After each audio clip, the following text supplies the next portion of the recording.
This is Rooted Podcast live from the NWTF show here in Nashville, Tennessee. We have a very special guest, Ben Colton. No, I'm joking. Dan Mathews is with us. This is just incredible. Dan, how are you, brother? Dude, I'm good. The fact that you said very special, I feel like that might be an overstatement. Uh-oh. Okay, not at all special. There you go. Just a normal dude. Well, we didn't specify the special, though.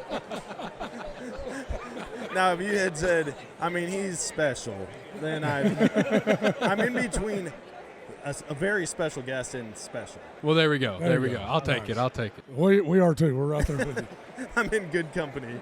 Yeah, exactly. 3 Ps in a You're in podcast booth. Yeah, Absolutely. exactly. No two So ways is this about your first time here at the show, or? Yeah, this is my first time at the NWTF show. We've done like ATA, Western Hunt Expo, but this is chaos, man. Is it different than others, you think? There's more people in our aisle right here than we saw at the entire ATA show. Really? And I mean, Western Hunt Expo, I feel like this is pretty similar, but it's Okay. just hopping. I expected this man. like maybe on Saturday, but this is Thursday. I will say this is the because they didn't always do Thursdays. Oh, okay. So the fact that this Thursday is this busy is, I mean, I'm looking down the aisle here. This is a happening Thursday for sure. I mean, I can't imagine Saturday. Well, if this is Thursday. I'll say this. Last Thursday, last year, Mm-hmm. this time was not this busy. No. And there was, I think, around 80,000 people at the show total. Yeah, last year. Yeah. 80,000 people. In 3 days. I grew up in a town that was less people than that, and it was the biggest city for 2 hours in any direction. Like, Lordy. That's crazy. 80,000 And people. one Turkey building. hunters are a different breed, though. Oh, absolutely. I've figured we that are. out. I've talked crap on turkey hunting and got death threats for it. Yeah. So I may have been one of them. you probably were. I had people just like, dude, what is wrong? I mean, they were freaking out online because Yeah. I didn't grow up turkey hunting. So, like, when I heard people say, like, turkey hunting is the greatest thing, I mean, it's their number one passion. I'm like, this better be really fun. Yeah, no doubt. And then I show up, and it's like I end up reaping a bird. Well, then I found out reaping a bird is not okay. People do get upset about anything and everything. And then I found out, so then I call one in the next year. I called it in with a call, with 2 decoys out, and they're like, oh, real men don't use decoys. And I'm like, is there anything that's going to make you happy? Do I have to kill one of these with, like, brain power or what? I know, man. Yeah. So what did you grow up hunting, and I guess where did you grow up? So I grew up in Wisconsin, central Wisconsin, right outside of Eau Claire, and I was part of a deer hunting family. I mean, from the Okay. time I was born, I remember, like, I would wait at the door for my mom and dad to get home. My mom hunted, my dad hunted, all 3 of my older sisters hunted, and so before I could legally go hunting, and before I was allowed to go and sit with them, I would just sit at home going, oh, I hope they bring a deer back. And they would hang Yeah. it from our clothesline. Oh, wow. Like, they would bring the whole deer back. They would hang him by the feet from our clothesline, and I would get so pumped up about it. And so that 9-day rifle season, nobody archery hunted. Nobody really did anything except for the 9-day archery season. And that was just family tradition. Wow. And then once I was able to go and hunt on my own, I started doing that.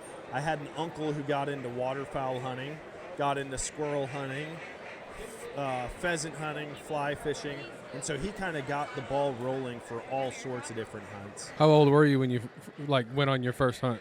Oh, I was probably like 6 years old when I went and sat Okay. with, and I would just sit I and see. complain about being cold, and my dad would Yeah. get frustrated, you know. Yeah. Ben still does that. Oh, dude. Well, in the Northwoods, I mean, you're talking.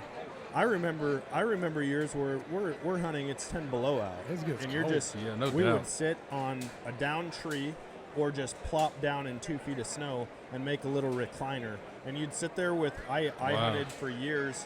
I still have the gun. It's a Winchester Ranger 20 gauge. Oh, It has a single bead sight on the front, but we shot slugs out of that. It doesn't take a choke, anything. Wow. And I would shoot slugs out of it. I'd shoot birdshot. It didn't matter. That was my gun. And so I would just sit there in the snow with that on my lap every single day, sun up to sundown, 9 days for rifle season. So Wow. well, I'm about to tell on myself a little bit here. You were talking about them putting the deer on the clothesline. Yeah. So I'm about to share how redneck I am a little bit.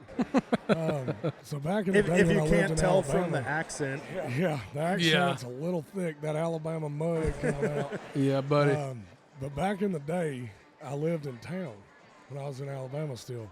Lived in my grandmother's house, and, I mean, not far off Main Street. I'd killed a buck, and I thought, boy, where am I going to skin this buck? And I thought, shoot, there's a dogwood in my front yard. Yeah. Not far from Main Street there. I mean, the road ran right there. And so I strung that baby up in the front yard of my house.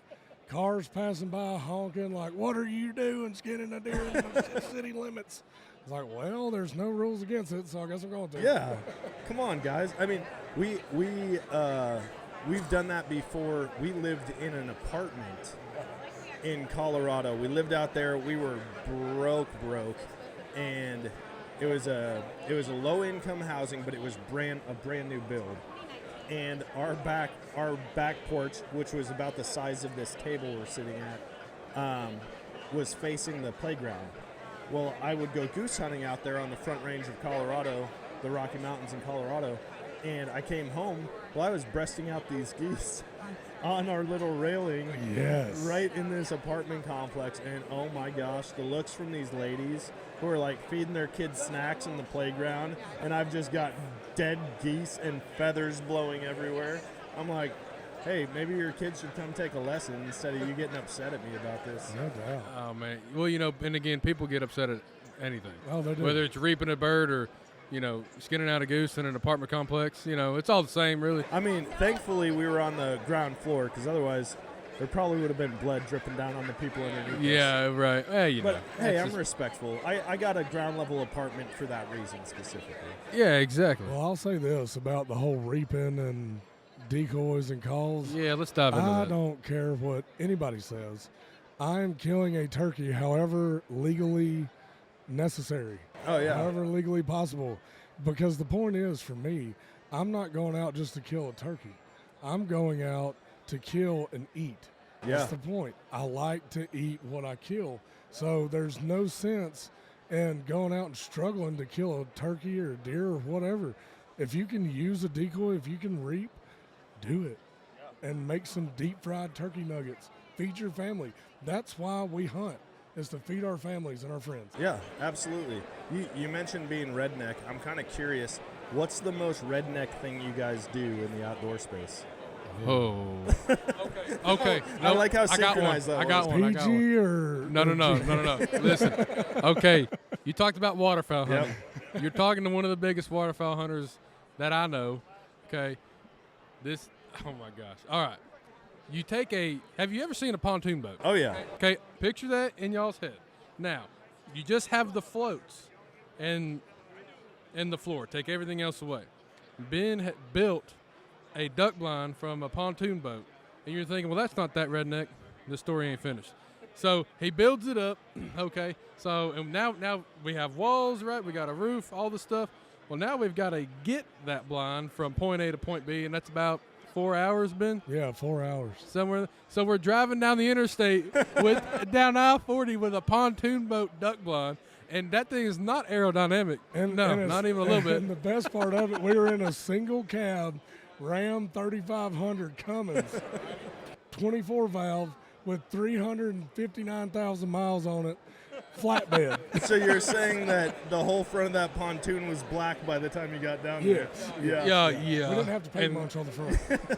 You already had your built-in And then, ammo. the best part is we didn't even know if the thing floated or not. So we did all that work. Moment of truth, boys. And thank God it floated. Did float. Okay. It did float. Now, we did not account for where the motor used to be, so we had to go buy some weights at Walmart or something to put down in there to counteract it.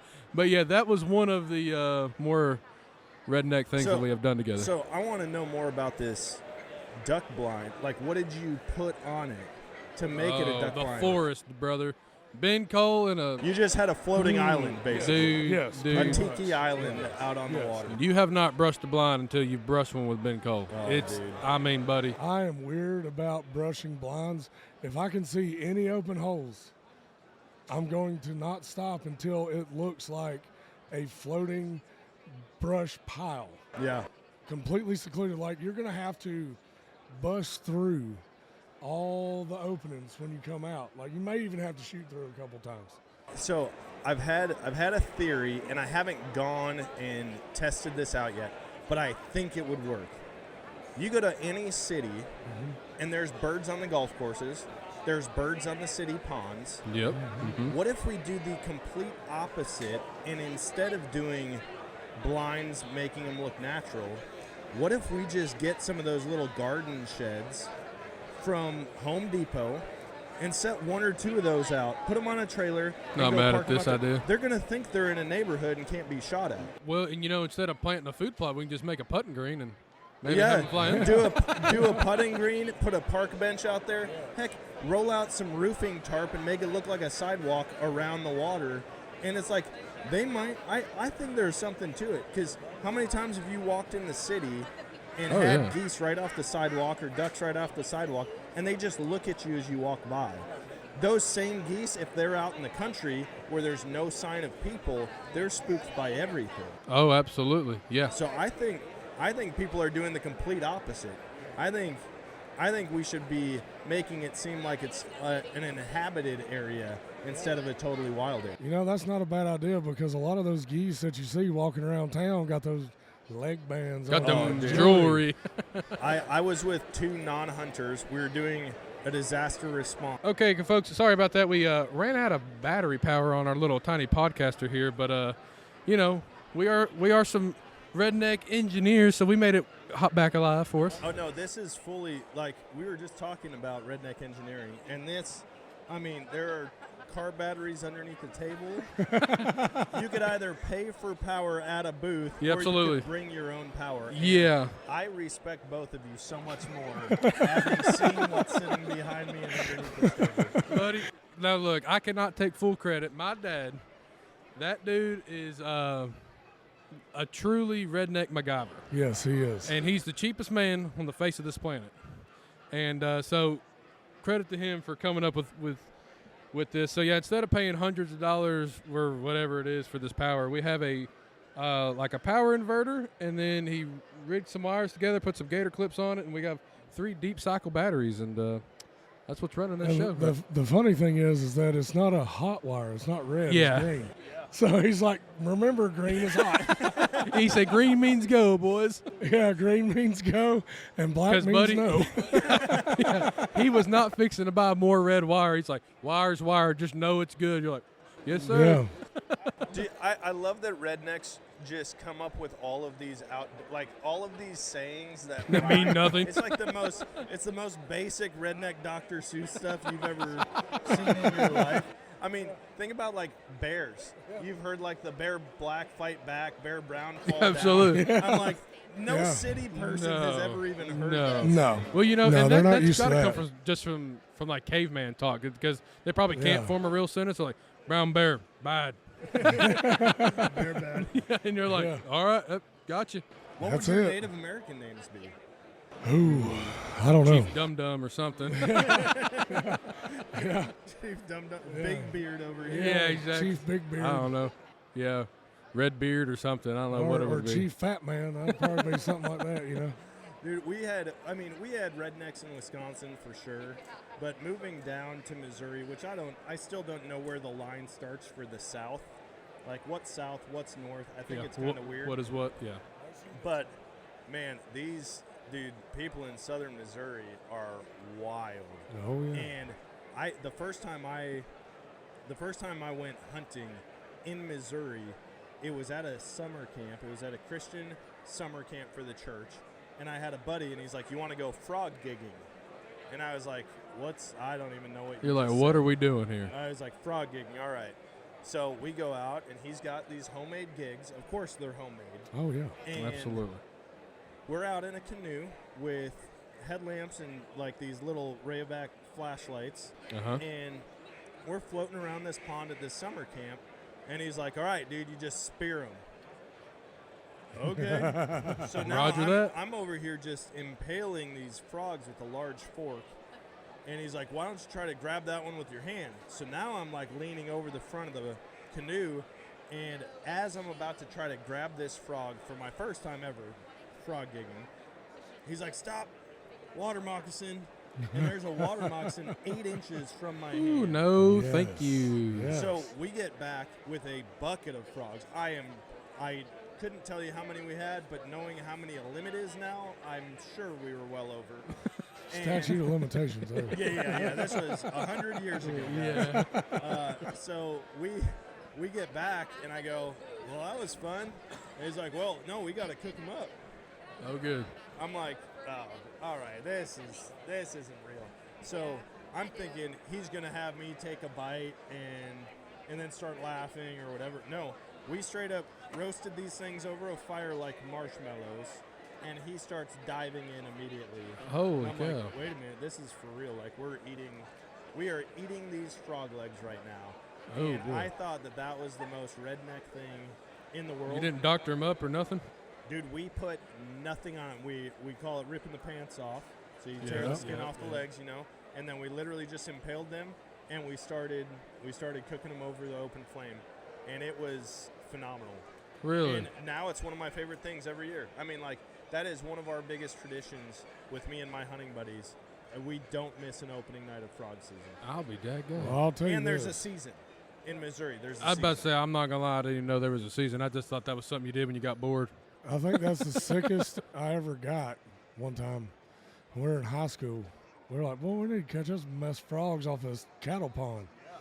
Yeah, no, Uh-oh. bad idea. Dude, those cattle, especially if you have to walk through razor grass or something, Yeah. your legs get all infected. Yeah, so we had caught all our frogs. Now, these ain't big bullfrogs. These are just your little pond frogs, We thought, boy, this is going to be a fine meal here.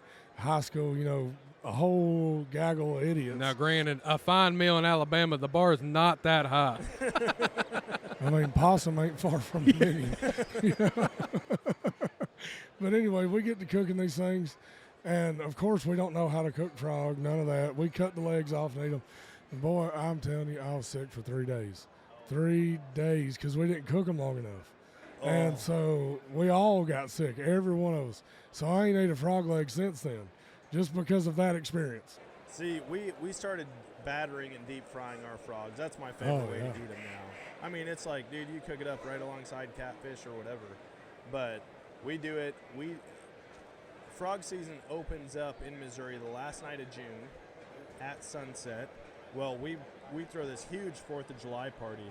So that's what we do now is we go and catch a ton of frogs. We batter them. Well, we take the pants off, put them in salt water, and leave them sit for like 3 days. Okay. And then on the 4th, we deep fry them fresh for everybody. Ooh, Very cool. And so, I mean, it's called the White Trash Succotash Bash is our 4th of July party. Yes. And Sounds like a we're good so time. white trash and nobody can count that instead of it being like the 13th annual, now it's the 10th annual. Oh, I love it. So I yeah, love it. We've done everything from that. One year, Sam and I we bought a school bus, and our plan was to renovate it and turn it into an RV. And I think we spent like $1,500 on a working school bus. Got the whole thing gutted. Well, the White Trash Bash was coming up, and my buddy said, you mind if I take people on a tour through the back 40 in the school bus? And so I said, okay. Like, that fits the Well, bill. Yep. What I didn't realize, he grabbed my 6-foot ladder, put it on the inside. They were driving around the back 40, climbed out of the emergency hatch on the roof, and they were throwing clays and shooting them off of the top of a moving school bus Yes, for the dude. White Trash I Succotash. love Hey, that. I love it. That's incredible. What Yeah. a story. We do some crazy stuff. There's always somebody that gets hurt. Where's that And, school bus now? We ended up selling, another good story. We ended up moving to Colorado, and before we did, we're like, we need to get rid of this school bus. So this couple came up from Texas to check out this school bus. They wanted it. They're like, this is the exact model that we want. And I was like, take it for a spin around the block. And they're like, well, no, we need to, instead of taking it, why don't you drive it? And like, we'll ride with and make sure it works all right. I'm not used to driving a school bus, as I'm sure most people aren't. Yeah, it's not a normal thing. And those country corners are real tight, Like, the trees grow all the way to the corner, so, like, you kind of have to inch out, and the front of the school bus is pretty long. So I'm inching my way out, and I look, well, here's a car's coming, and I'm already too far out. So I crank the wheel to the right, punch it. The back right tires dip into the ditch, and I see in the giant 3-foot-long rear view mirror the wife just go horizontal across the school bus. Oh, boy. I launched her from one wall all the way to the, because there's no seats. It's fully gutted. There's no right. So they're just standing there kind of like planting their hand against the wall. Oh. So yeah, anyway, she got launched pretty hard. I felt terrible, but what do you do, man? Hey, It's that is a life It's you a school risk. bus test drive. Yeah, I mean, what do you expect in a gutted school bus? Yeah, but I was really excited about that, and I'm still hoping at some point we buy another school bus. I was going to ask, do you miss it? I really do. I mean, we've done RV life. We traveled in an RV for a long time. We lived in a renovated camper that we did. I mean, we started a camper renovation company and really? did that for a couple of years. And so I've always liked that side of things. I've always done construction. My dream now is to make a hunting rig school bus, chop the back off, chop the top and the walls off of the back third, turn it into a flatbed that I can haul my side-by-side and four-wheeler on. I love and it. then the front 2/3 will be living space. And so I'll have my scent locker in there. I'll put a deep freeze in there, fully outfit it with water and power. Or maybe just leave it a shell and go totally primitive on it. I don't know. I like that idea, Ben. Oh, I do too, except for the scent locker thing. I ain't worried about no scent. I just stay, Dude, you know. I don't either, but when a lot of my ideas came from when we were doing the RV renovation. Right. I really, really wanted to start my own camper line that was all outdoors. Oh, dude, I love And that. I'm like, you know how guys are with scent. Dude, I don't do anything with scent. I smoke my clothes. Yes, me too. Literally, like, Yes. I'll stand around a fire, I'll blow everything right in front, like, blow the smoke right onto me, and that's all I do. I do it maybe once or twice throughout the season, and so that's about it. Now, listen, Yeah. we are live here at the NWTF show. We so are. if we have some people that come up and say hello, that's totally fine. This is Oh, yeah. not professional at all. I'm John. Nice to meet you guys. I'm Ben. Pleasure. Nice to meet you. Dan, Pleasure, John. Sam, Absolutely. Yeah. Now, see, we just got people coming up. Oh, yeah. I mean, now look, how does it feel to be famous, Dan? That's the real Dude, question. I think anytime you put a headset and microphone on, no matter if people know you or not, they look at you different. It's like walking think around with a you're somebody clipboard. You special. just seem important. You do. Yeah. Absolutely. Well, I was just telling her we got an invite to go down to Daytona 500. Very Oh, cool. So- Daytona. So I've been there one time as a custodian, which is not the role you want to be filling at Right. Daytona 500. I'll tell you that. Oh, man. But she's like, we should go. I'm like, you don't even know a single driver. And she's like, Jeff Gordon. I go, he's been retired for years. She goes, Pamela Anderson. I go, Ooh. no, that's not the female name you're thinking of. No. Wrong driver. Yeah. Yeah, wrong driver. She was driving a different type of. Never mind. Yeah, anyway. So we, anyways, she's like, we should totally go down there, and I'm like, really, we're gonna go down to Daytona? I don't even know where I was going with that story. I had something important to say, But, and now you I know, totally lost track. Well, I mean, so you got invited. Did you end up going not as a custodian? No, this is like. Oh, it's coming up. tomorrow. Yeah. Oh. We would leave Oh. tomorrow, get home, spend Holy the night cow. with our kids, and then fly down to Daytona. Wow. So we're trying to figure it out. But that's a lot going on. You want to see the most redneck thing you've ever seen? Go to Talladega. Oh, I bet you Talladega is wild. Oh, I buddy, think it's wild. NASCAR just in general is the most redneck thing ever. I mean, it's got to be up there. Oh, it is. Well, the fact that it started with moonshiners. Yes. Really? I know nothing about NASCAR other than they turn left and go fast. That's all I No, got. literally, I think that the whole racing. Nice to meet you guys. guys. Yeah, nice to meet you guys. I think the whole thing started with moonshiners and trying to soup up vehicles to get away from the police. Oh, wow.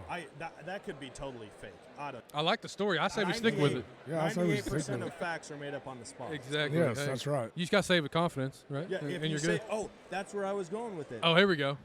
There we go. So I did go down there, and Sam was like, I was telling her, if you just have a neon vest, you can get in anywhere. Yes. You just have to be confident. Exactly. You just walk with the purpose. purpose. See there? That's And it. when we were down there doing custodial stuff, our job was to clean bathrooms. That was it. And I'm like, forget this. I got an orange vest and a lanyard. I'm like, nobody's going to read the lanyard. I could put Mickey Mouse on it. Yeah, yeah. And so I'm like, I'm going down on the infield. I'm going to walk across this, down onto the infield, go check out the cars. And sure enough, I go, let's go. And my buddy's like, dude, we can't do that. And I go, yeah, we can. I said, just be confident. So sure enough, we walked right past security. I just gave him a strong head nod like I was supposed to be going down there. Walked right out onto the track, heading down for the infield. And all of a sudden I hear over the announcement, over the loudspeaker, they're like, race is about to start. We're going to clear the infield. And I was like, oh, well, it worked. But I didn't even make it all the way across the track. Dang. Had to turn. But again, I probably could have just walked down there and pretended that's where I was Absolutely. supposed to be and hung out the whole race down there. Hey, fake it till you make it, right? Yeah, dude. Absolutely. But microphones, man. Yeah, You sit here, they bring a purpose. everybody thinks you're important. Hey, not one of us are important. Well, maybe you're important, but me and John, we're just No. some old rednecks, you know. We're just Alabama, dudes. Tennessee boys. you Oh know. yeah. I've had people come up and pretend I'm super important, and I'm like, listen, for the longest time I was driving a 91 Camry. It still had the automatic seat belts that came up over your shoulder. Oh, yeah. Heck I was yes. feeding pigs in the morning and cleaning out pig stalls, helping them as they like gave birth and try to make sure the sows didn't roll over. And people thought I was important. And I was like, if you could see a glimpse of my daily life, Yeah. you'd be like, oh, this guy's a buddy, this loser. guy's struggling bad. Hey, dude, we have all had those type of vehicles. I mean, Ben has seen me. I drove a 98 Honda Accord. I got it when I was a junior in high school. I just sold it, 6 months ago maybe. And I drove that thing down. I mean, buddy, I've had plenty of deer, turkey on that thing, in it. I mean, I used to just lay a tarp down, put it in the trunk, and rip it, dude. Oh, yeah. Because Ben lives about 2-3 hours away from me, and I put so many miles on that thing, and they'll go forever, dude. They Oh, will. yeah. I mean, those things I put on, it was almost at 400,000 when I sold it, miles. I believe it. Sam asked me if I could have another vehicle, what would it be? And I was like, man, I want like a late 70s, early 80s square body. I said, Oh, it doesn't yeah. even matter, Chevy, Ford, Dodge. Right. Like, Right. you get one of those, They were actually Oh, built to my- last. dude, they will outlast brand new truck. Yeah, absolutely. All this And plastic and aluminum. She's like, you really want another pickup truck? And I'm like, dude, all the technology, sure, the technology's handy It's in neat. the new vehicles, but there's nothing like an old classic pickup truck. No, there's Absolutely. not, especially not one that's got that new diesel engine in it. Oh, my Or a gosh. 12-valve. Well, that's like Cummins. that Cummins we took. Oh, yeah. I mean, it was older. I don't know exactly the year. It was early 2000s, and like I said, it had almost 500,000 miles on it and still hammering. Dude. Like it was nothing. You're not going to find a new vehicle today that's going to make the million-mile club. No. But No. I will say, to have like an old school Tacoma, Yes. Those things are something like neat. that, or They like are neat. find.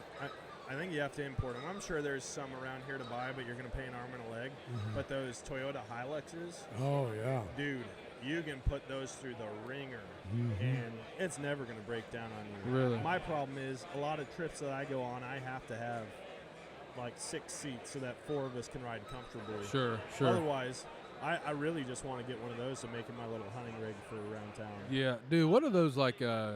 I don't know. They're Japanese or what they are, but Oh, yeah, the little Japanese but yet trucks. the little tiny. It's almost like a side by side, but Oh. it's just a little bigger. It's like the little Isuzus or whatever. Yeah. The And, mini and it's got the trucks. that I've always thought, paint that thing camo, mud tires, jack it up, and let's ride. Listen, I was at the Duck Woods one time. This old boy had one. He said, "You think you can get in this?" I said, "Probably not."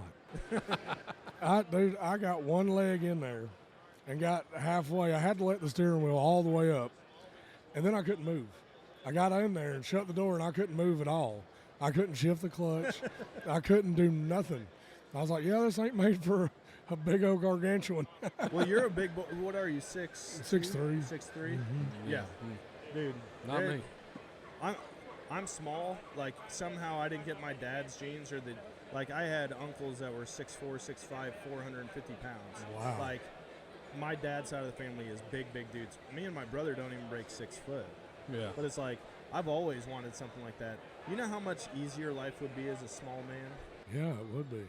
You could hide better. Don't have to You could duck. hide be- Yeah, you can. You got to think, being a duck blind, I got to think, well, Oh, all this yeah. head space, I got to figure out, well, how am I You going to have to hide make behind the this bench tree? on your end shorter.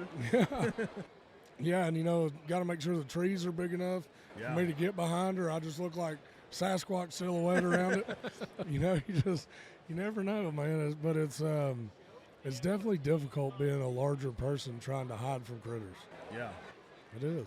Dude, I mean, it just makes everything more difficult. But I will say, even being 5'11", there's times where she's like, I need you to get something off the top shelf. There's nothing more manly than No doubt, dude. when your wife is like, I need your help with this. Even if it's just grabbing a box of spaghetti off the top shelf. Hey, but you're like, you know what? Yeah. Have you seen my buddy Austin? He'll be here later today. They just made a TikTok or an Instagram, whatever, of his wife, and the caption was, when your husband is depressed because he hasn't shot anything yet this season, and so she pretends that she needs help opening jars. And I love it. I was like, dude, that's a morale booster. It absolutely That is. is a morale booster. That'll get a man back in the woods real quick. Yeah. I just opened that jar of pickles. Man. Yeah. That's right. Look at me go. Time to go kill something. Absolutely. I tell you, this year we needed some morale boosters. I don't know about you, but our deer season was rough. Oh, it was It terrible. was rough. How was yours? I didn't kill deer. Didn't kill one? Not all season. No. I got a doe with a bow and another deer with a rifle, and but no bucks. Dude, I haven't. It's like every other year I have a phenomenal season, then a dead season. This year I had a pretty good season. Great. I started my year off in Colorado, killed my first archery western animal with a bow. Very cool. Got a bull elk, Heck yeah. followed up by a miss on a buck mule deer on the same Just when trip. you think But you that's got it all okay. figured out. Listen, hey, I'll take one miss and one hit. Heck yeah. I would much rather clean miss an animal than injure one. That's a fact. And Absolutely. I still don't know what happened. I mean, I missed this mule deer by 2 feet over its back. Ooh. And I think I clipped some sage. I was kneeling down in the sage I see. when I drew back, and so that's the only thing I could think is that my arrow just caught. That's bow hunting. But did that. It is. We followed up that a month later, went up to Wisconsin, killed a public land archery buck, came back down to Missouri, and took my pastor out. My pastor's just getting into hunting, right? So I was like, dude, I'm going to take you to Bass Pro, and we're going to pick out a rifle. Heck yeah. I'll buy it for you. We're going to go get it sighted in. So we did all that, and I took him out to my property. I said, listen, if anything comes in, you can shoot it, unless it's one of the bucks I've been chasing for a long time. Sure enough, right? We're there for 2 minutes. Oh my God. And I was like, hey, we were just standing. It's rifle season, right? So, like, I don't need to get up in a tree.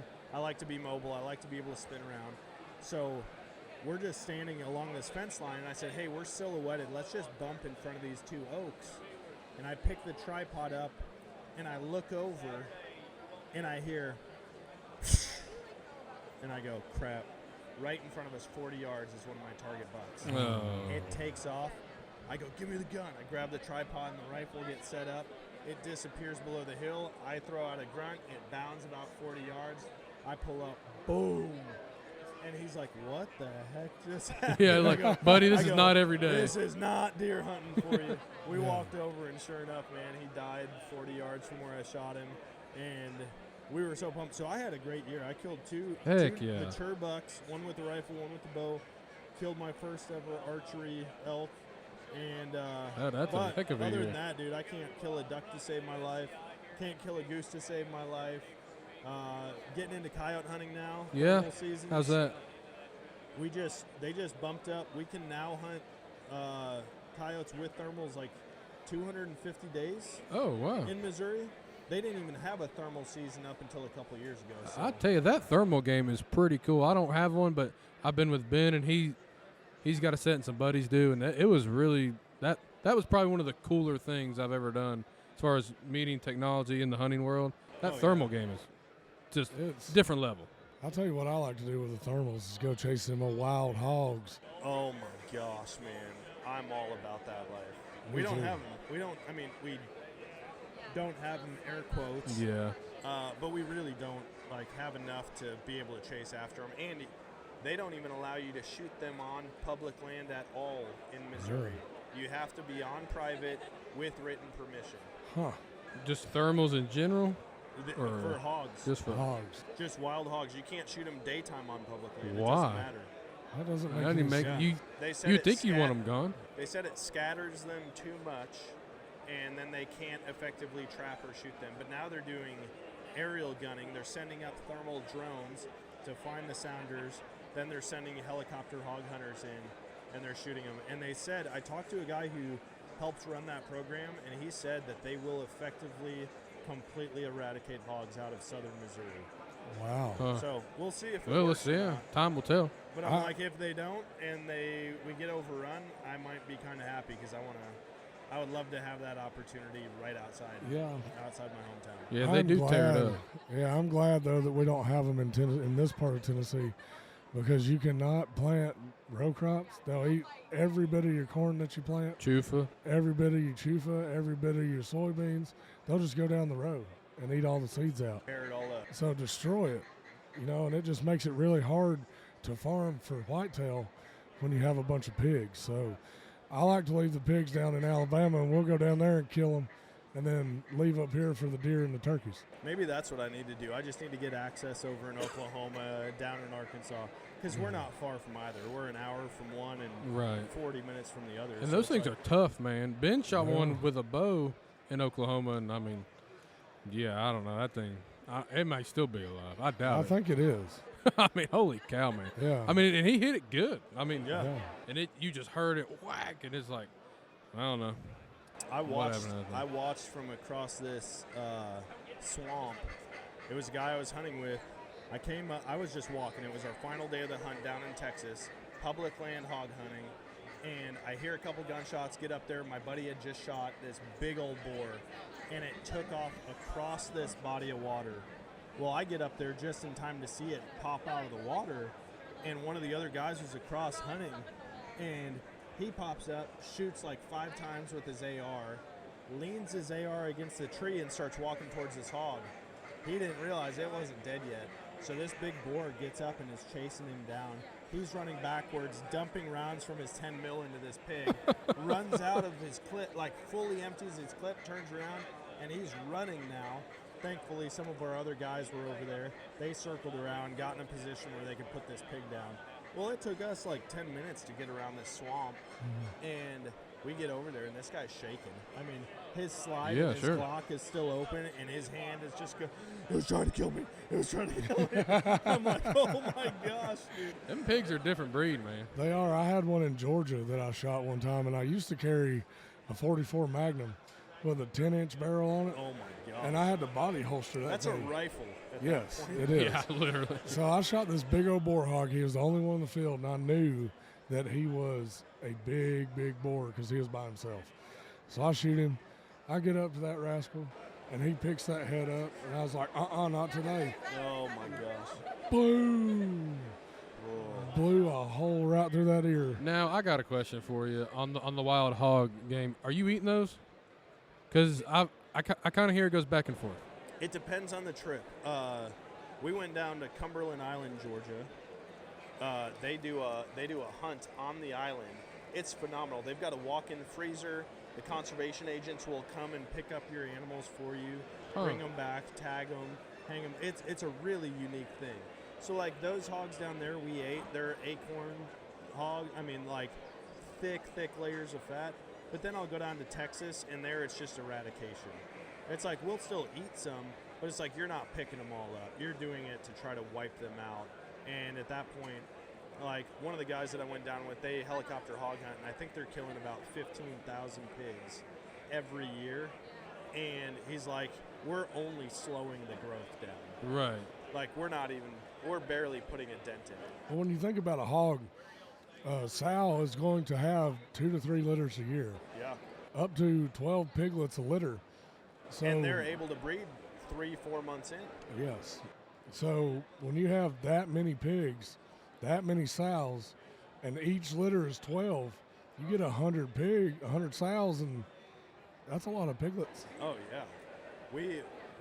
A place that we rented, we would help raise pigs, and we had sows. Yeah, I mean, I think our biggest litter was 17 piglets. Oh wow. And they would do it.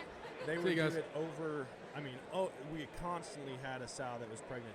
That boar, we called him Hef, short for Hugh Hefner, and that pig had the life. Best guess was he was 800 to 900 pounds. Wow. Whoa. And The three sows that we had, they were well over 400 pounds apiece. But one year we had a branch come down and take out part of the fence. Well, Darla, one of the sows, and all her piglets got loose, and thankfully we got them back. But it's like, dude, had those not made it back in the pen, had we not corralled them again, those could have turned into literally hundreds of pigs in a matter of a year to 2 years. Oh yeah, they're nasty little animals too. So a lot of people don't know this, is that in the places where these hogs live, they have no natural predators. Oh yeah. I mean, unless you're in a county in South Florida that has bears, or a part of Georgia that has bears, or Arkansas or whatever, but you know, they have no natural predators, so there's no managing that population unless you're hunting them. Yeah, just us. And they're only really vulnerable, like, to coyotes or bobcats in the first days of their life. After that, like, I don't know if you've seen a 3-month-old pig. Those things can scoot, and they are tough. I've watched sows launch. I mean, I'm talking, they root their own piglets up if they're trying to get to food, and they will launch them 15 feet, and those things land. In my mind, every bone in their body is broken. They land, they get back right back up and come back to the food. They're like little tanks. So we trapped a bunch in South Georgia one time. These boys were afraid to get in the pen with them. And I was like, well, shoot, I'll get in there. Oh, man. Whatever. I mean, it was a bunch of small ones, like 20, 30-pound piglets. And those little rascals were mean. Yeah, dude. I had to curb stomp one of them because he kept hitting my leg, and he ripped my boot. Like his little tiny tooth was just enough to rip my britches and cut my boot. They're razor sharp, man. Jeez. And they've got a bite force. Thankfully, the pigs, there was only one sow that wasn't she wasn't mean, she just wasn't friendly. Yeah. Like Hef, dude, he would come over and lean on you. Oh my And he was just, he was like a giant dog. We got home one day, and one of the sows was in heat, but they were in separate enclosures. Well, he had pushed his snout into the hog wire, and he got his cutters. The hog wire dug into his gums behind his cutters, and he was stuck. Oh, no. And so I had to get in there with him and clip the wire so he could get free. And literally, he just like rubbed up against me, like saying, thanks, dude. And I'm like, can you imagine if this thing, being 800 pounds, and he's faster than I am. Like, he could book it. Like, you can't even climb up a 4-foot tree. He'd tip that, or a 4-inch tree. He'd tip that sucker right over. Like, he was scary strong. And to think that those pigs are out there, and they're aggressive too. They are aggressive.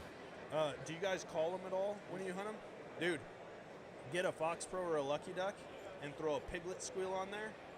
It is one of the funnest things, but they come in mad. I like that. Any sow that's pregnant or has had a recent litter, I'm talking in the last 2-3 months, is going to come flying into that call. Oh, good. Good to know. So, like, you might want to be in a tree stand or be a really good shot, because she's going to come in hot and heavy and tear up. What do you like to hunt them with? Like, are you doing like ARs, 30-06? What do you? Typically I'm running an AR, either a 6.5 or a 223 5.56. It just depends on where I'm hunting them and if there are big pigs. Because, dude, you shoot you can load a pig up with rounds of 223 and them just not even act like anything's happening. So you try to aim for like the ear hole. That's what Ben always does, or tells me anyway, and it definitely worked that one day down there in Georgia. Oh yeah, it does. I always go for the ear hole, unless I want the skull or something. Then I'll drop back a little bit to the neck.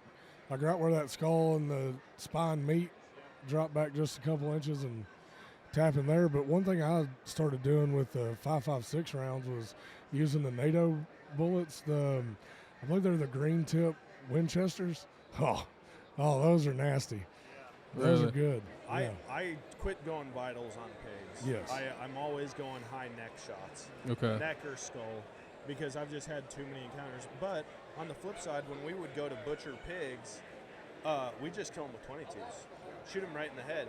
But we actually had a pig skull that we cut in half with the bandsaw, so you could actually see the brain cavity. because their spot that you have to hit on the head if you're shooting a small caliber round is tiny. I mean, it's the size of a walnut, and basically if you make an X from ear to eye on both sides, it's just below that, but you have to hit it at a 90-degree angle to the flat spot on their skull if you're shooting them with a 22. Or we had a captive bolt gun that we would do, but literally, I mean, a 22, that's what we used right before slaughtering pigs, and it works great. Now, wild pigs, dude, on the move, you don't have that still shot. Yeah. Like, so I'm going neck, and I really prefer like a 6.5 or just a little bit more punch than a 2.23. I agree with that, and I even like the 300 Blackout for that. That's a great round, 30 caliber bullet. Mm-hmm. Yeah, I've heard that, or the 450 Legend. A lot of people like. I mean, if you're going to go straight wall cartridge, right, or the 350, I think they make both a 450 and a 350. But yeah, something with some knockdown power, because dude, those big bores, man, they're tough. Like, and a lot of times when you're hunting them with thermals at night, they're scattering, and so you're having to hit them on the run. And I mean, dude, I'm not about injuring anything, even pigs. Like, pigs are a nuisance, but like, if I'm going to shoot it, I want it to die. I don't want it to for suffer. sure. And so it's like, to have that little bit more knockdown power to take it out quickly. In fact, I did one pig hunt. It was a paid pig hunt. It was the first one I ever did, and it was with some guys from church. It was 80 acres of high fence in Oklahoma, and you just walk around and try to find the pigs and shoot them. Holy cow. That sounds like they fun. Sounds like a fun not game. let you bring an AR because they had too many people that would injure multiple pigs. But I'm like, what a business model. We did the math. They said they're booked every day of the year, minimum 10 guys, and I think it was like $400 or $800 a guy. And I'm like, dude, they're crushing life. So much money, and all they do is they circle trap them. They circle trap wild pigs and come release them into this enclosure, and then you walk around, and then for $50, they'll get it quartered and put in your cooler for you. Wow. So Everyone's going to do that. Everyone's going to do that. And so I'm like, dude, these guys are making boatloads of money. Yes, they are. But That's yeah, the we literally model just right walked there. around. Dude, I had like 40 pigs running right at me. I jumped behind a tree and hid, and then they smelled me and ran off, and all the piglets fell asleep underneath the log. And I walked over and I sat on top of that log with a pile of piglets, and I almost grabbed one and threw them in my pocket. Should I was like, have. dude, I could take one of these home with me. They were cool. That would have been cool to have a little piglet in your pocket. That does sound kind of fun. Yeah, but then I was like, if these things wake up and start squealing, Oh, it's over. all those pigs are coming back, and I have nowhere to hide. Mm-hmm. So I was like, I'll just get a couple pictures and be on my way. Yeah, just be done with it.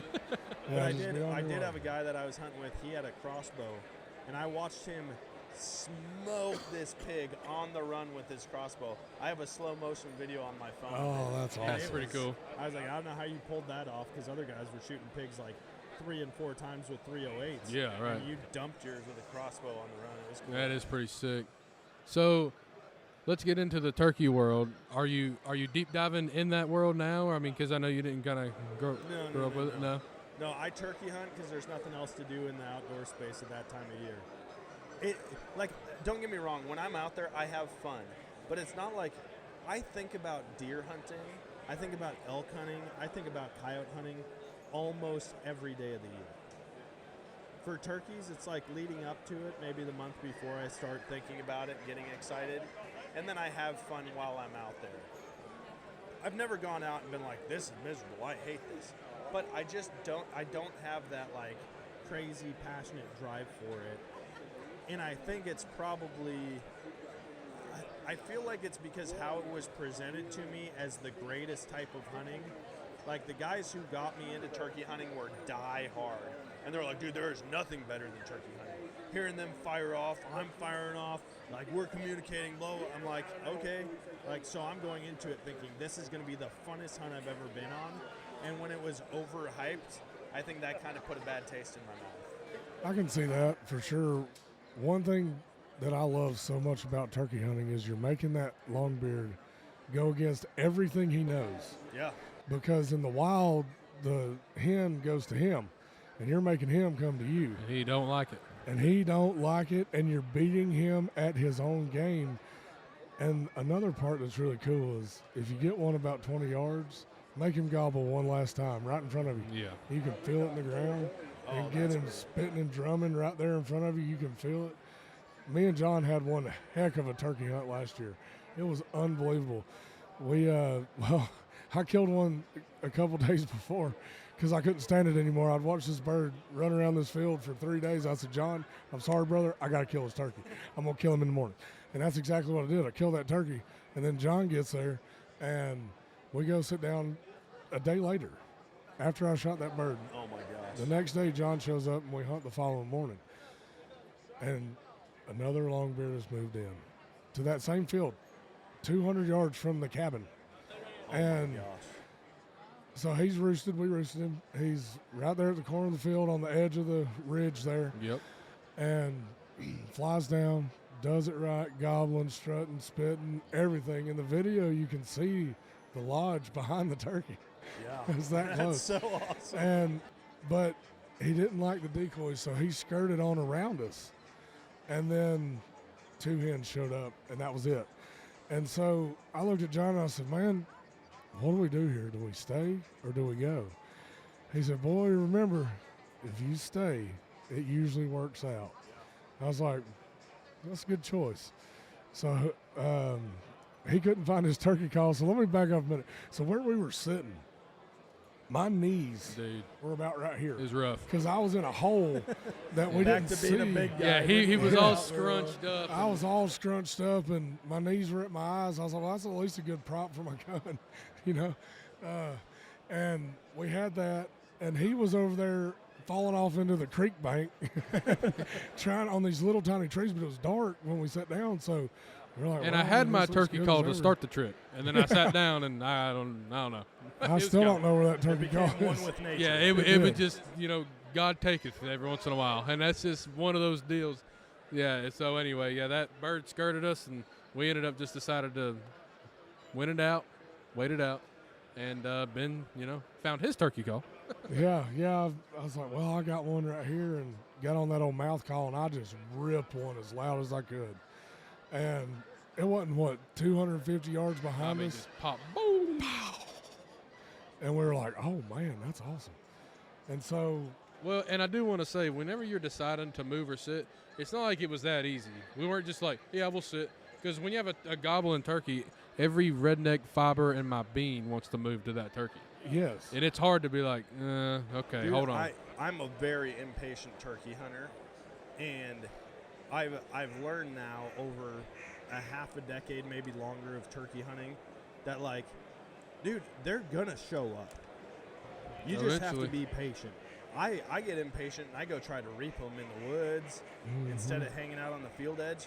But, like, I've had so many times where I'm like, oh, I'm just gonna go and check. I'm going to go check the woods. I'm going to go check over here. Maybe I'll drive around and do a quick loop around the block. And as I'm doing that, I drive by the field that I was sitting in, and I've got birds by my decoys. Yep. Plenty of times when you call, they'll be over there. Give it 30, 45 minutes. Yeah, it gets wild. I mean, I've had it happen over and over and over, and I do get that first morning getting out there and hearing them sound off. I get fired up. Yeah, but I love it. I kill a bird every year. And then I kind of get that itch out of my system, and then I don't, like, we can kill 2 birds, but it's like, even my wife is like, okay, maybe don't keep going out. Like, you already got your bird. Do you really need to go out again? And I was like, well, I mean, it'd be absolutely nice to double up, Yeah. And so, like, we'll do it. We'll get out and turkey hunt, but it's still, I'm waiting. One of these years, maybe it's going to catch, and I'm just going to be crazy. And I'll tell you what did it for me. So I am one of those guys. I love turkey hunting. Now, granted, I've never been elk hunting or anything kind of out west yet. It's definitely on the agenda because I kind of feel like I would love elk hunting for the same reason I got into turkey hunting. To me, it's still the craziest thing in the world that we have made this concoction, whether it's a pot call or a mouth call, and I can talk to something that's not human and communicate with it. Because deer hunting, sure, you have grunt calls, you have fawn calls, you can rattle. I'm not saying that it's not, but it's not the same in my eyes. No, well, you're communicating with a bird from a half mile away sometimes. Crazy. Whereas, like, deer hunting, you're not really doing that. Sure, like the echo of smashing antlers together might bring them in, but you're not talking to it. Right. You're making them simulating- curious. Yeah, you're making them curious. And that is one thing I will say about elk hunting, and maybe it's because I've been around elk now. Like, turkey's fun. I've always loved communicating. Like duck hunting, that's one of the things I liked about duck hunting, is convincing them. Like, no. You're this like, is yo, real, come here. Yeah. But, dude, elk hunting, when you have a 600-pound animal Just screaming. that is screaming in your face, and even if it's not right in your face, it could be on the other side of a mountain, and you hear that. I and gotta you're go, like, man. I have to get Yeah, there. me too. I have to go investigate this. I bet it's amazing. Maybe we just all three plan a hunt one year Dude, to go elk hunting. I need to I'm hit the 100% Stairmasters, in. boys, if I'm going out west. Yeah, me too. You better be ready to work. I bet. Honestly, that's one of my favorite parts about it. Honestly, The yeah. physical, That makes like, sense. when I remember those moments when I feel like I'm about to die, and I go, is this pack out ever going to stop? Like, am I going to make it back to the 2-track? Those moments I think about more than I think about squeezing the trigger or releasing the arrow. There's something unbelievable about it. So, Something about working hard for it. there is. Hey, don't get me wrong. I love when it happens easy. Oh, hey, I'm I right there love with when- you. I love when it's like, oh, Yeah, me I'm done. too. But there's nothing more rewarding than fully just like putting everything you have physically and mentally and emotionally into it, Absolutely. and then finally having it come together. You want to talk about easy? I'm not gonna lie to you. What I do for turkey hunting, sometimes it should be illegal, and I'm okay because it's like shooting fish in a barrel. Good job, John. Way to put it out there like that. Hey, dude, it should be illegal. It's going to be outlawed now. But since it's not, Dan, I do it.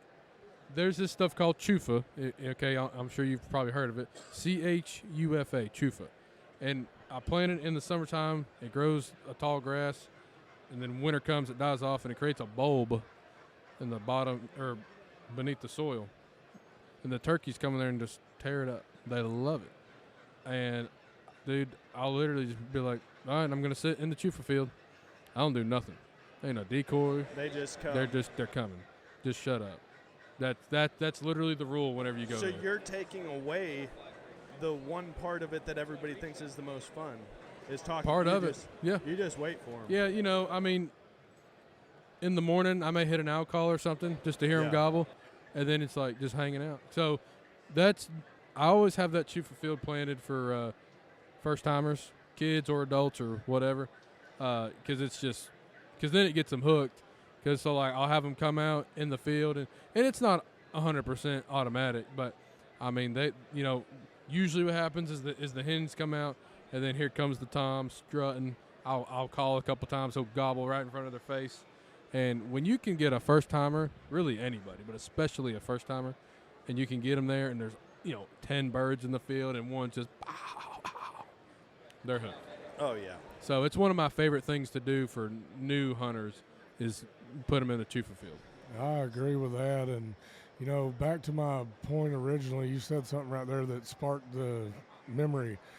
One of the best things you can ever do in turkey calling is know when to stop calling Yeah, shut up. Oh yeah. and just sit there. So that was how that morning went for me and John is we got him to gobble, and then he gobbled again on his own. And we were like, okay, he's coming. We're just going to shut up now. And I gave it 15, 20 minutes, and I just did a soft little yelp, and he was already at the culvert to come into the field. So he gobbled once there at the first call, gobbled again right behind us on his own, and then right when he was going in the culvert, gobbled again. And then, of course, I had to make him gobble one more time before I killed him. And then we sent him to Beulah Land, and, buddy, I stood up, my legs were asleep, and I went straight back down. He looked like a fawn that just come out. He I fell did. right I back fell down. right on Just my face. wobbly legs. Oh, yeah. It was Oh. bad. It was so bad. But I'll Dude, tell you you. really do forget about everything in those Oh, moments. Yes, you absolutely. do. Yeah. You just think you're invincible. And then you're like, oh, whoops. Oh, there's my legs. I've been sitting down for 3 hours with my knees in my eyeballs. Yeah, felt like Lieutenant Dan with magic legs. No doubt. Well, Dan, I think we've taken up enough of your time. I do appreciate you coming on in here. I think my wife's going to tell you guys. Absolutely. Yep, there it is. Wrap it up, boys. Wrap it up. I could sit here and talk all day, but, again, I really appreciate, everything you do. Your videos are great. Where can people find you? Just really quick. The Nomadic Outdoorsman on all platforms, or We Are Dan and Sam if you want to see more of our family stuff. Cool. But yeah, just come for a laugh, and we just like making goofy content that people can relate to. Well, we really do appreciate you taking the time to get on this with us and doing the meet and greet here in our booth. It means a whole lot to us, very humbling. Dude, had to pay you guys back. You hopped on my podcast, and now we actually get to meet in person. That's right. Yeah, that's very what cool. I love about these shows. Absolutely. Well, It was so a lot of fun. if you're here, are you going to be here tomorrow? Yep, I'll be here Okay, tomorrow. sweet. So, and then, of course, Ben and I were here throughout the whole show. I think it's 9 to 6, and then, yeah, dude. So we'll just be hanging around booth 1956 in WTF. Well, with that, Anything the else? redneck is out. See y'all.